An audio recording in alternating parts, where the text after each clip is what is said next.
Birds are beautiful creatures. You might even go as far as to call them majestic. But an under-discussed aspect of birds is just how varied they are.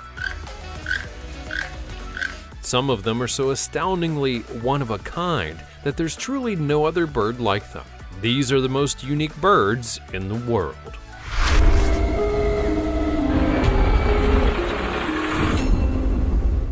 Number 20. The Potu bird.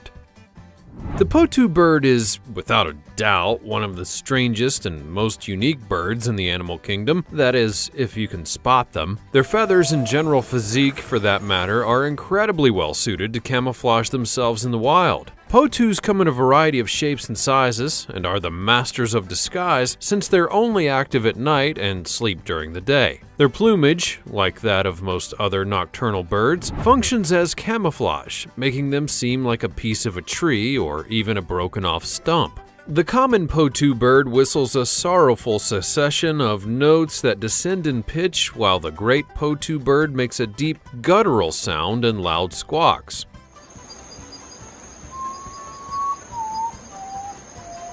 Many visitors have been scared by these eerie sounds, which have even inspired some crazy folklores about ghosts. The common Potu's cry is said to be the melancholy lament of a spirit in love with the fairway spirit of the moon. Potu birds have enormous mouths, while also having short beaks, and during the night their big jaws help them to capture moths, beetles, and other insects. Potus do lay a single egg, but instead of creating a nest, they put it in the crevice of a tree or a broken-off stem. Before we go on, like this video, smash the subscribe button, and click the notification bell right now, or this centipede will crawl on your face when you're sleeping. Now it's time for the sweet topic. The feather duster budgie is rather peculiar, rare, and a mutation of feathers that can happen in normal budgies. The mutation causes the feathers to become curly, almost giving the birds a glam rock look. As you can see, it sort of makes the budgie look like a feather duster, hence the name that's given to the mutation. Now there's no denying it makes the birds look extraordinarily unique and kind of badass. But as gorgeous as these budgies might be with their rock star vibes, it doesn't come without a serious downside. The very same genetic mutation that gives budgies these dazzling curly feathers are also drastically reducing their lifespan. They may be pretty, but they're destined to die young. It's so very sad. As always, comment down below using the hashtag #SweetTopic and let us know your opinion in relation to what we just showed you on the screen. Number 19. The Tufted Puffin. Puffins in general are a very strange and unique bird. Just look at the name. These fairly small birds are black seabirds with a stocky build and a large head. Adults are mostly black with the exception of a white face and a long golden plume that curls over the back of their head and neck. The bill is big and reddish-orange, with a vivid orange-yellow plate across the base of the bill. The tufted puffin is mostly found in the North Pacific, inhabiting open seas, islands, and cliffs along the shoreline. When breeding, it has a bigger head than other puffin species and is easily distinguished by its strong white face mask and golden head plumes, which are particularly noticeable during the mating season. It is possible for the tufted puffin to catch and keep a large number of tiny fish in its beak, often 5 to 20 fish at a time, in order to bring them to the babies in the nest. Adults consume their own food while still submerged in the water, and the first tufted puffin was discovered in Alaska and was at least 6 years old, which made it the oldest living puffin of all time. That's not as old as I would have thought these birds could live. Oh, those poor little puffers. Number 18. Hoatzins. Now, all I can say is wow. This next bird really looks like something from a time lost or a prehistoric age. You know, something that would have roamed with dinosaurs and cavemen. What is the name of this super colorful and wonderful bird, you may ask? Well, it's none other than the Hoatzin. The Hoatzin's a rather petite bird of size and boasts a turquoise and orange-haired appearance, and these colorful buddies are a neotropical bird, living in the Amazon basin along slow-moving rivers and lakes. Because Hoatzins have such a distinct appearance, make such loud calls, and often live in social groups, it's not all that surprising that they're frequently found in their habitat and tend to make themselves a pretty easy target for prey. Here's a pretty crazy fact about the Hoatzin. They share a very strange similarity with cows. Hoatzins digest their food using bacterial fermentation, just like cows, goats, and sheep.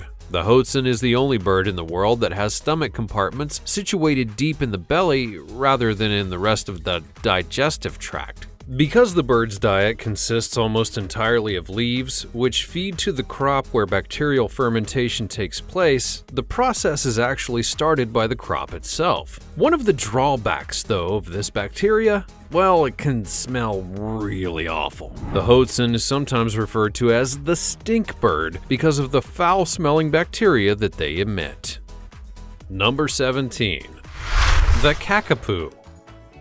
Now, speaking of stinky, another rather unusual bird is the Kakapoo, which is a large nocturnal flightless lek-breeding parrot, and this flightless bird has a cute owl-like face belonging to the Katinga ecosystem in New Zealand. The adult Kakapoo is a deep green with yellow and black, while the baby is more of a yellowish color. All of this to say, these little parrots are actually pretty adorable. The male's deep booming and squawky calls summon mates to leks, where males engage in mating. In fact, both males and females make a high-pitched, shrill cry, and there are many other birds that could be confused with the Kakapoo, yet their nocturnal habits really differentiate them from any possible confusion. Since there are only a few managed breeding sites in the area, the chances of a Kakapoo being misidentified are extremely low. The Kakapoo is also considered to be a critically endangered species and is currently the focus of some fairly large conservation projects. Before humans arrived, New Zealand's forests were home to an abundance of bird species. However, due to overhunting and other predators, the number of bird species diminished to around only 50 by the mid-1990s. So why don't we all pitch in and not hunt down the Kakapoo? Number 16. Keel-billed toucan. Now, this is probably one of the more famous birds on the list, the keel-billed toucan. But why? Well, just look at that bill. It's super gigantic. Keel-billed toucans are, in fact, known for their massive bills, which give them a bit of a clumsy appearance at first glance. The bills are nearly twice the size of the rest of the body, with their body having a bright yellow throat and cheeks, vibrant red feathers under their tails, and a yellow-green face. The bill may appear to be bulky thanks to it being made of protein, but it's actually light because of the bird's hollowed-out bones. A bigger problem for the toucan, though, is its wings. Though the bones are hollow, the bird still has a hard time supporting itself from time to time because of how large the wings actually are. Tropical and subtropical rainforests from southern Mexico to Venezuela and Colombia provide the habitat for these birds, and the toucan is also crepuscular, which means that it's active during dawn and dusk. So what I'm really basically trying to say is that this is definitely a party bird, always ready for those crazy toucan dance soirees. Number 15. Ribbon-tailed Astrapia.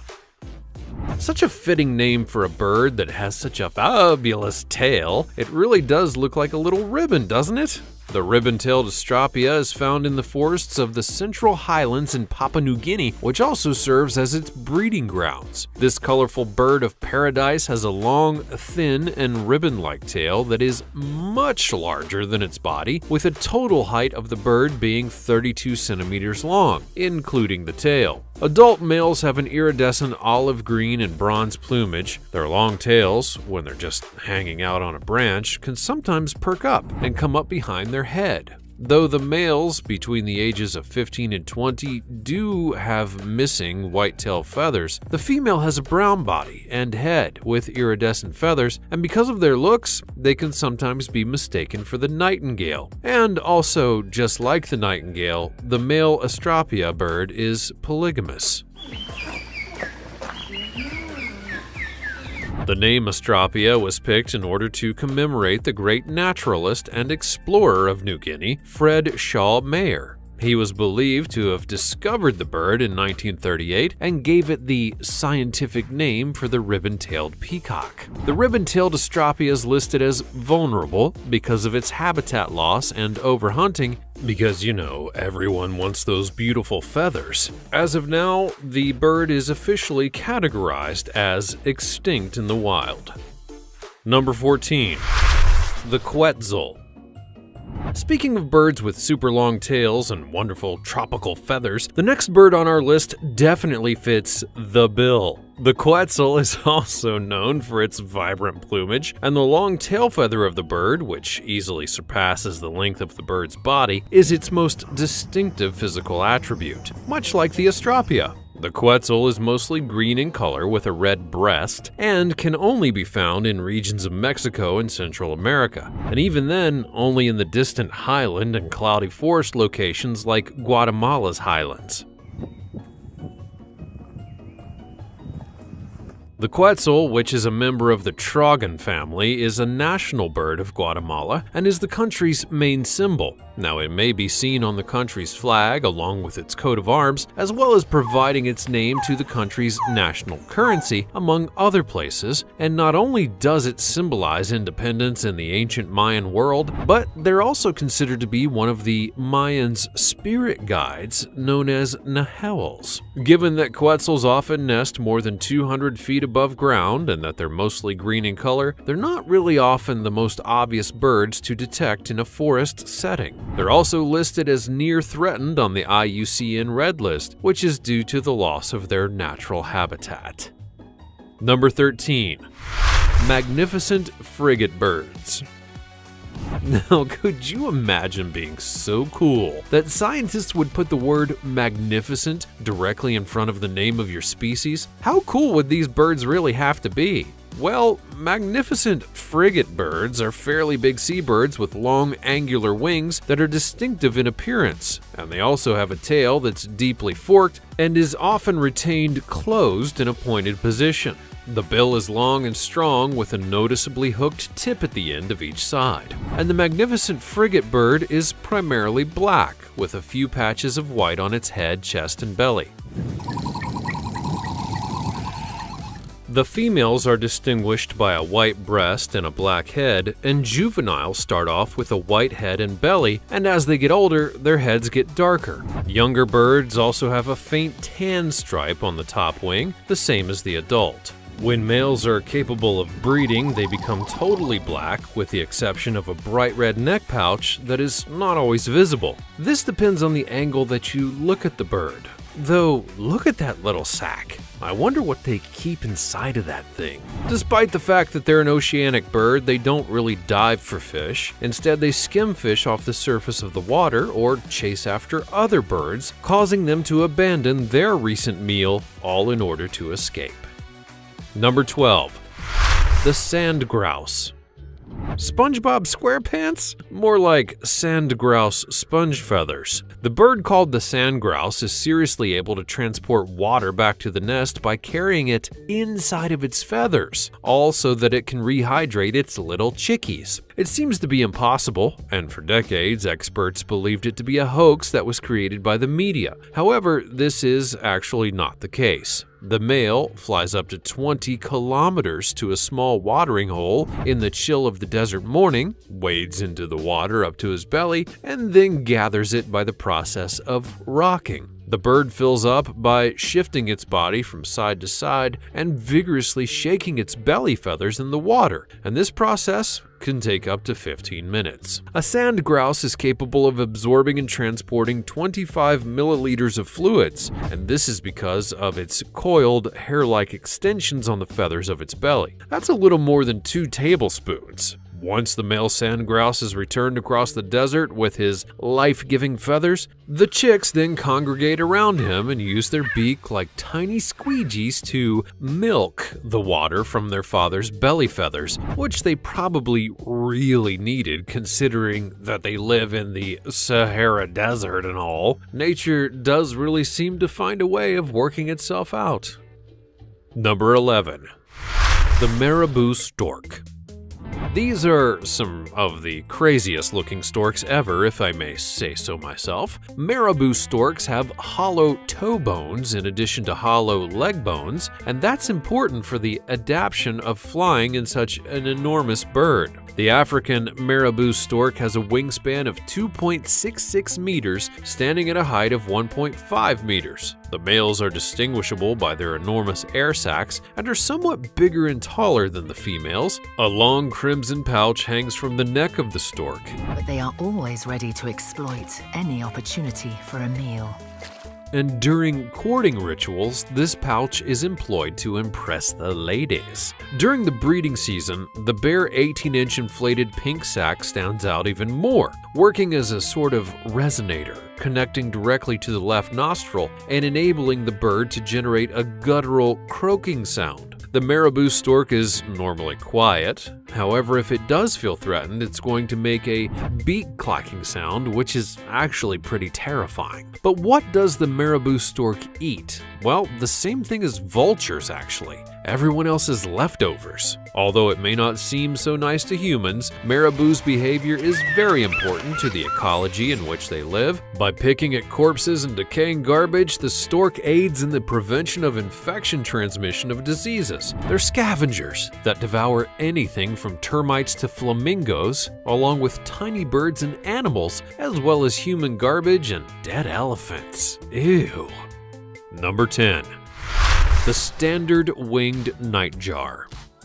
The next bird kind of sounds like it should be the name of a new superhero in the Batman universe. Nightjar, long-lost brother of Nightwing. The standard winged nightjar usually stands between 8 and 9 inches tall and has a song which is a kind of churring trill. The plumage is largely multi-shaded gray with brown-toned collar, and the standard winged nightjar has no white spots in the wings or its tail like other nightjars do. The wide white band across the otherwise totally black bird distinguishes the male from the female. During the mating season, males develop a 9th main feather on each side of the wing, which will develop to roughly 15 inches, or 38 centimeters in length, which amounts to being significantly longer than the length of the body. After the mating season, it frequently loses this long decorative wing feather, which either falls off or gets broken off, and there are no further differences in plumage between males and females after that. This bird is an African nightjar that lives in dry savanna areas from Senegal to Ethiopia, and its range extends from Gambia and western Liberia through central Cameroon, north to the Democratic Republic of Congo, southern Sudan, and probably even into northeastern Kenya, though they're usually found along the coast from Liberia to western Cameroon, as well as southeastern Uganda during the dry seasons. Number 9. The Cock of the Rocks. Now, no, we're not talking about some festival featuring your favorite 80s hair metal bands. We're talking about one of the most distinctive and beautifully original birds on the list, the Cock of the Rocks. And yes, that is really its name.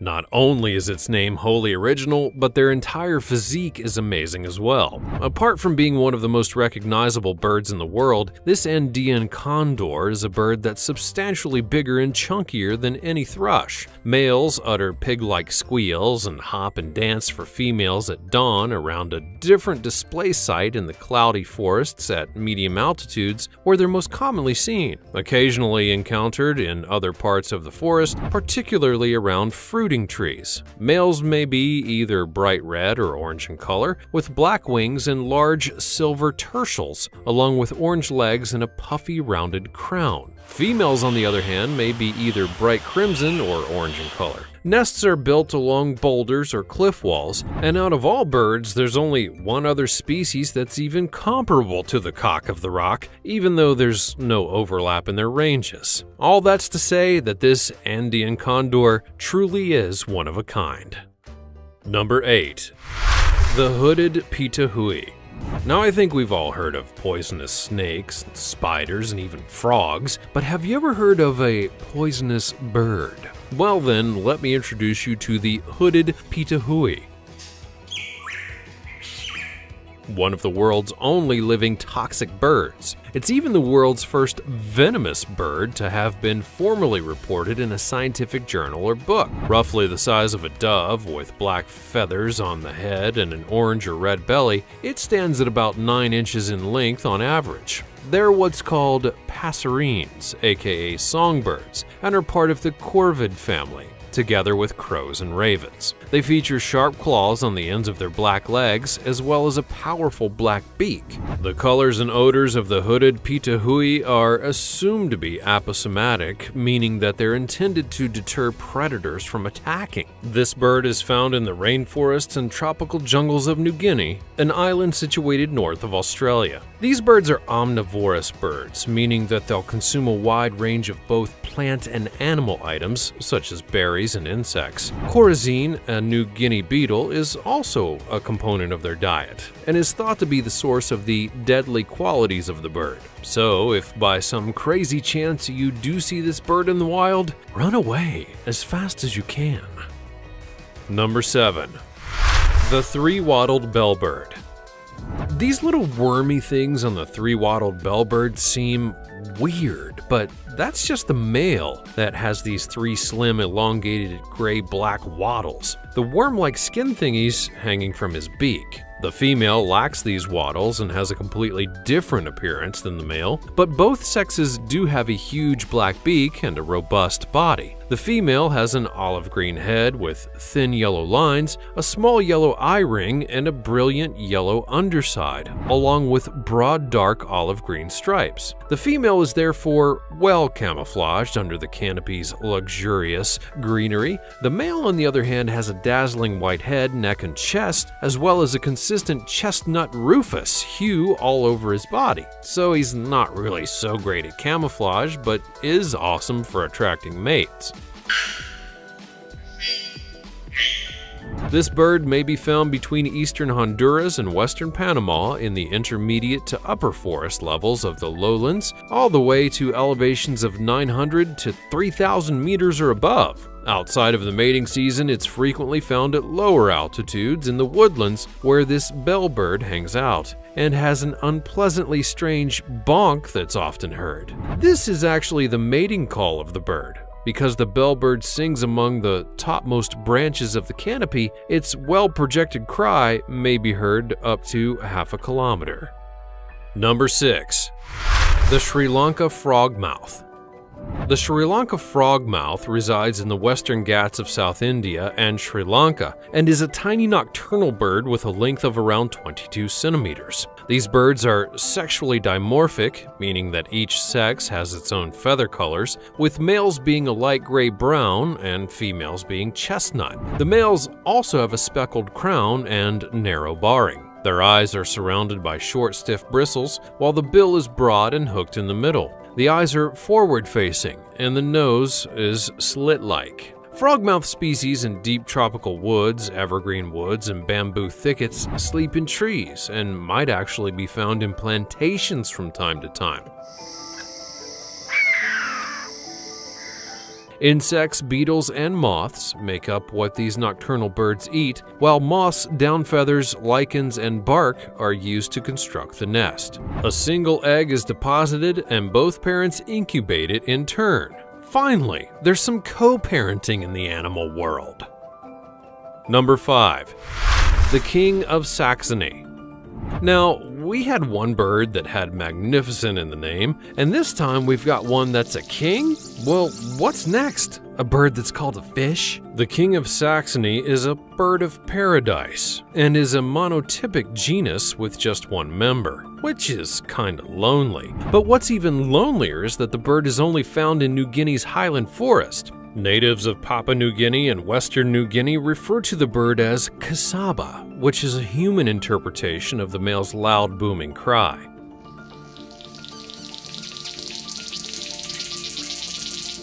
The adult King of Saxony bird of paradise is around 22 centimeters in length, having a dark brown iris, a black beak, brownish-gray legs, and an aqua-green beak. They also have 2 50-centimeter long scalloped enamel blue eyebrows, which may be erected at the bird's whim, and used to attract the ladies, of course. The unadorned female has banded underparts and is grayish-brown in color. Fruits, berries, and arthropods make up the majority of their diet. Number 4. The helmeted hornbill. The hornbill is a huge bird that belongs to the hornbill family that calls the Malay Peninsula, Sumatra, and Borneo its home. It's a sedentary bird, unlike many fruit-eating hornbills, and couples maintain a territory. Males actually struggle over territory by ramming each other with their beaks.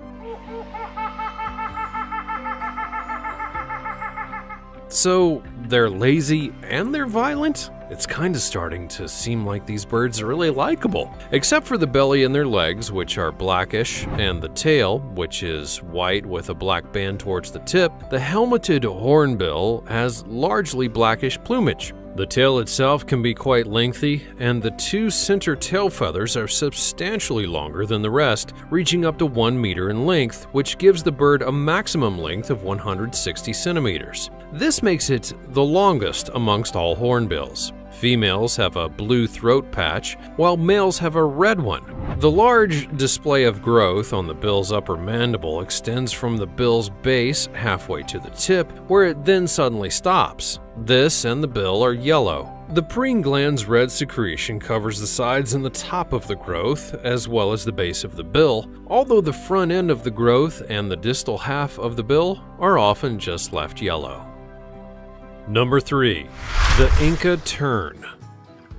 The Inca tern may be found throughout the west coast of South Africa, from Ecuador to Peru and Chile. It's only found in the Humboldt-Currents region. This bird breeds on sandy beaches and steep cliffs, as well as inshore guano islands and offshore islands close to rocky shores. The Inca tern is a sociable, diurnal species that lives and breeds in vast colonies of several thousands, frequently near gull colonies.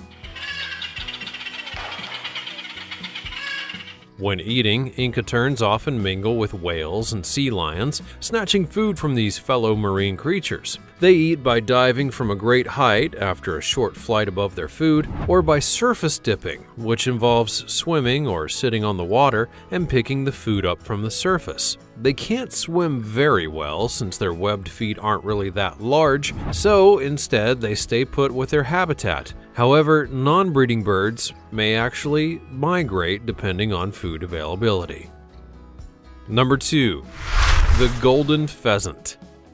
The golden pheasant is a tiny game bird that's native to western China's woodlands, although naturalized populations may be found all over the globe. It's also known as the Chinese pheasant and rainbow pheasant, weighing in about 1.4 pounds with a wingspan of approximately 70 centimeters. The mature male comes in at between 35 and 41 inches, and its tail accounts for more than half of its whole length, with a golden crown and rump, as well as other strong hues which include red, mahogany, blue, purple, yellow, and black. It's quite the striking and vibrant bird. The female is smaller, measuring about 24 to 31 inches, and with less ornate black and brown feathers and a shorter tail. Yellow legs and beaks are seen on both the male and the female. Golden pheasants, much like chickens, have the capacity to fly short distances, but they do, however, spend much of their time on the ground, running wherever they need to get while eating seeds, grains, leaves, berries, and insects. Humans are their primary predator, however they're also prey for foxes and wildcats, and if given half the chance, large rats and other birds will also feast on golden pheasant eggs. Number 1. The long-wattled umbrella bird. The name of this bird really is the cherry on top of it all. As you could probably guess, the name comes from the fact that they kind of look like umbrellas. Also known as the bullbird, the long-wattled umbrella bird is a cotinga species that, like our buddy the cock of the rock, utilizes leks to find a mate. Males use leks to display their magnificent crest feathers, which cover their heads up to the beak, like a pompadour coiffed by the most flamboyant of hairdressers as part of their elaborate mating act. During this exhibition of skill, a massive and strange pendulum hangs over its breast like a tie, expanding it to exhibit its short and shining feathers all standing upright. In the Lex, umbrella birds scream melodies, as if blowing a horn super duper loud, which is a pretty serious and genuine scream of love. The long-wattled umbrella bird can be found in the Choco region of western Colombia and Ecuador, on the Andes flanks, interconnected with mountain-foot rainforests and plains that look out over the Pacific Ocean. It's a vital species for the forest because it helps to distribute seeds by consuming fruit and then regurgitating. It also consumes insects and small animals like lizards. Now, if there's one thing that we can take away from this list, it's that the world of birds isn't just pigeons and little robins and cardinals. There really are some fascinating and incredibly beautiful birds around the world. Which of these birds did you find the most colorful and friendly? Let me know in the comments below. Also check out the other cool stuff showing up on the screen, and I'll see you next time.